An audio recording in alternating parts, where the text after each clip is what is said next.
Apa kabar Jo? Halo juga Kun, apa kabar? Oke, kok gue sih, sekarang gue lagi ya, baik-baik aja nih. Kok lo sendiri gimana? Kabar apa nih Bu? Kalau keluarga sih baik-baik aja sih. Oke deh. Em, oke, sip sip. By the way, lo masih itu kerja di apa pertambangan itu kan ya? Nah, iya nih, sejujurnya gue ada sedikit cerita buruk juga sih Bu tentang pekerjaan gue di pertambangan ini. Waduh. Emang kenapa nih? Cerita aja gak apa-apa. Iya, jadi lu tau kan kalau gue tuh kerja di situ tuh gak digaji banyak. Nah, udah gitu ditambah lagi, gue tuh kesulitan buat bayar biaya pengobatan penyakit paru-paru gue. Penyakit paru-paru. Ah, kayak penyakit paru-paru kayak gimana? Emang parah nggak nih atau kayak gimana? Nah, jadi kata dokter gue tuh penyakitnya namanya silikosis. Dan menurut dokternya nih muncul gara-gara gue lama kerja di pertambangan. Nah, kebetulan juga perusahaan gue ini emang baru pindah ke pertambangan silika sekitar 3 tahun yang lalu. Jadi kebetulan juga gue emang kena penyakit gara-gara kerja di pertambangan ini, bro. Pertambangan Sirika ya? Wah, gawat banget bro. Terus ini semua lu bayar sendiri gitu? Lu punya perawatan dan lain-lain? Ya, mau gimana lagi, bro. Namanya juga konsekuensi kerja gitu kan. Konsekuensi kerja. Kenapa gitu? Kan ada yang namanya jaminan kecelakaan kerja bro, nggak usah dibayar semuanya. Oh, gitu. Apaan tuh? Jaminan kecelakaan kerja? Lu nggak tahu jaminan kecelakaan kerja? Itu kan udah diatur nih di Peraturan Presiden nomor 7 tahun 2019. Oh, gue nggak tahu. Bro, bisa tolong jelasin ke gue nggak? Oke deh. Jadi... Bro, tolong enable share screen dong. Oh gitu. Oh iya. Oke. Siapa nih? Oh, jadi kenalin dong, gue ini mata air si jago K3. Nah, tadi dengar-dengar ada yang mau ini ya, apa? JKK itu apa? Oh iya, boleh banget nih. Nah, iya bro, boleh banget nih.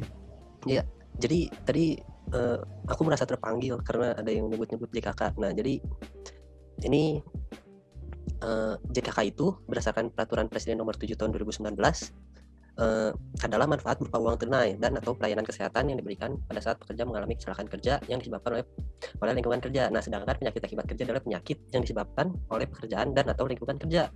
Nah, lebih lanjutnya berdasarkan PP nomor 44 tahun 2015 pasal 48 dijelaskan bahwa hak atas manfaat JKK itu masih dapat diklaim oleh pekerja yang mengalami kecelakaan itu dalam jangka waktu paling lama 3 tahun semenjak kejadian kecelakaan, semenjak hubungan kerja itu berakhir.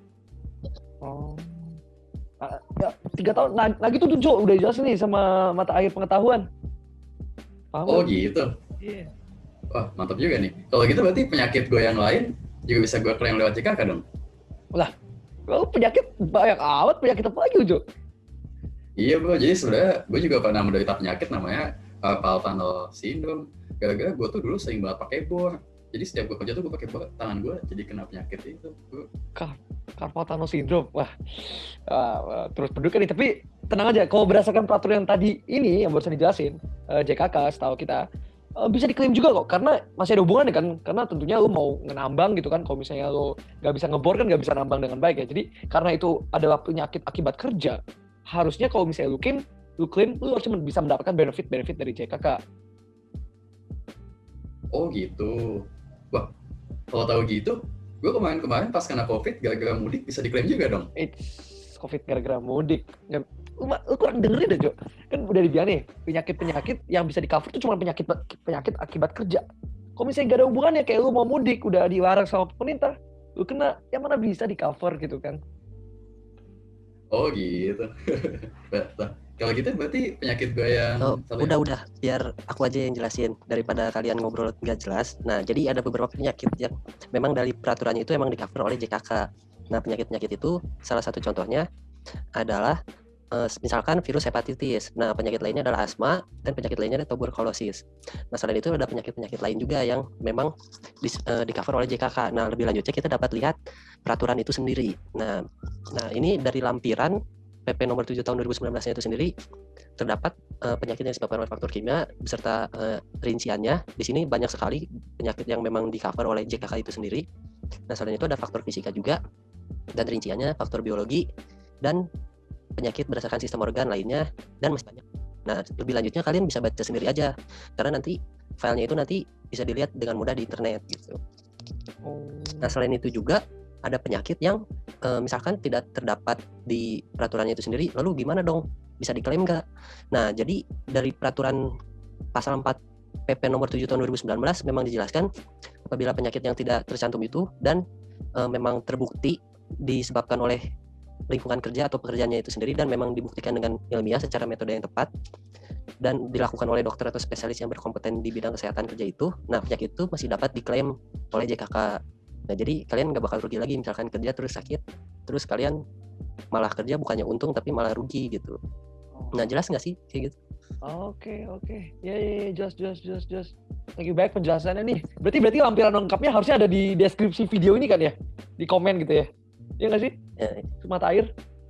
Iya dong, harusnya itu ada di komen ini, di deskripsi video ini. Nanti kalian bisa lihat aja di situ. Oke, Menarik nih. Nanti aku juga bakal cek lagi deh di deskripsinya. Ya boleh, nanti tinggal cek linknya di bawah ya. Oke, thank you banyak nih Mata Air buat penjelasannya. Jadi ternyata ada perubahan ya dari peraturan yang dulu ya. Kayak gue juga ternyata masih baru belajar ya. Kayak dulu seinget gue nggak kayak gini gitu peraturannya.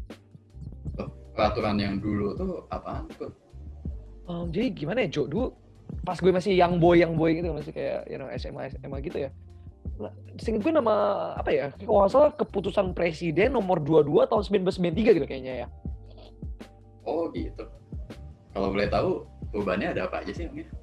Nah, si Kun itu benar. Jadi dulunya memang ada peraturan terkait JKK itu di keputusan presiden nomor 22 tahun 1993. Nah, selanjutnya itu dia berubah menjadi PP nomor 7 tahun 2019.